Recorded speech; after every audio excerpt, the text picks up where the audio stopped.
Dalam konteks kita bernegara, terutama dalam konteks Negara Kesatuan Republik Indonesia, perjanjian pranikah ini itu harus memiliki dasar secara hukum positif.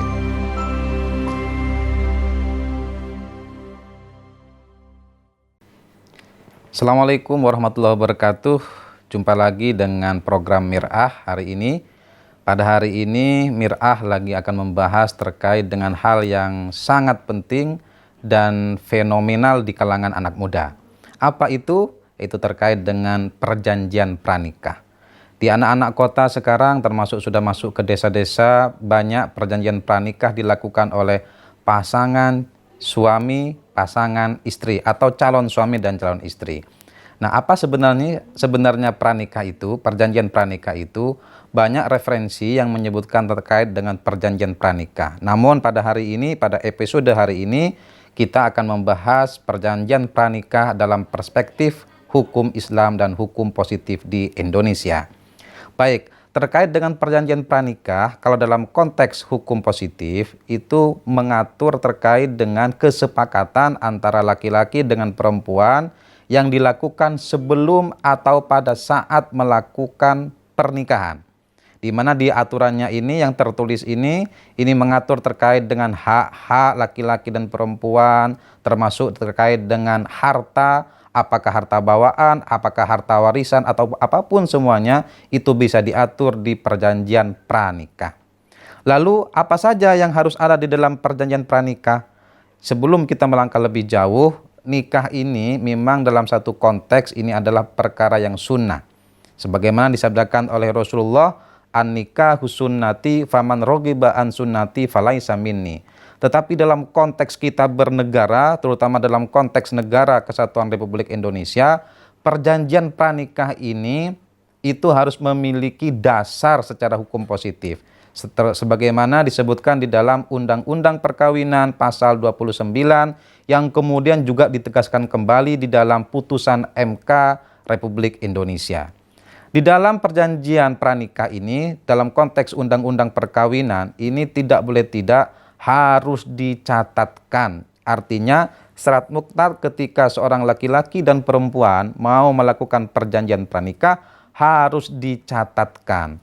Akan tetapi dalam proses pencatatan ini, antara laki-laki dengan perempuan itu harus mendasarkan atas dasar norma hukum, norma agama, norma kesusilaan. Dengan kata lain, perjanjian ini tidak boleh bertentangan dengan norma agama, norma hukum, kebiasaan, dan asas keterbukaan antar pihak.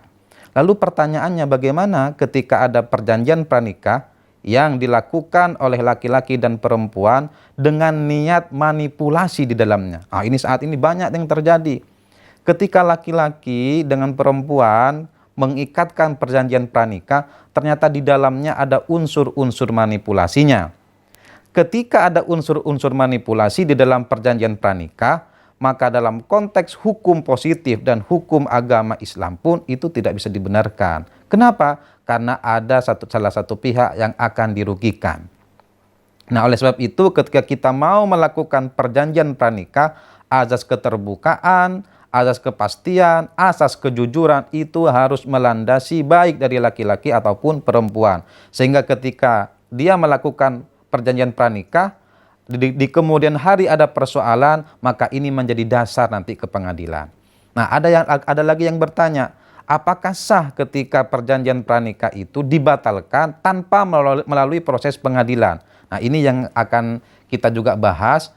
Apakah sah ketika laki-laki dan perempuan melakukan perjanjian kemudian telak dan tidak diajukan ke pengadilan? Maka jawabannya berdasarkan hukum positif ini tidak sah. Artinya apa? Ketika laki-laki sudah melakukan perjanjian pranikah, dia mau melakukan perceraian dengan istrinya, maka wajib hukumnya dalam konteks hukum positif harus mengajukan gugatan ke pengadilan terlebih dahulu. Setelah melakukan gugatan ke pengadilan, baru nanti disahkan oleh majelis hakim. Itu pun prosesnya nanti akan ditindaklanjuti oleh KUA termasuk oleh notaris. Demikian pembahasan Mir'ah kali ini yang membahas terkait dengan syarat sahnya perjanjian pranikah antara laki-laki dan perempuan dalam konteks hukum positif Indonesia dan hukum Islam. Assalamualaikum warahmatullahi taala wabarakatuh.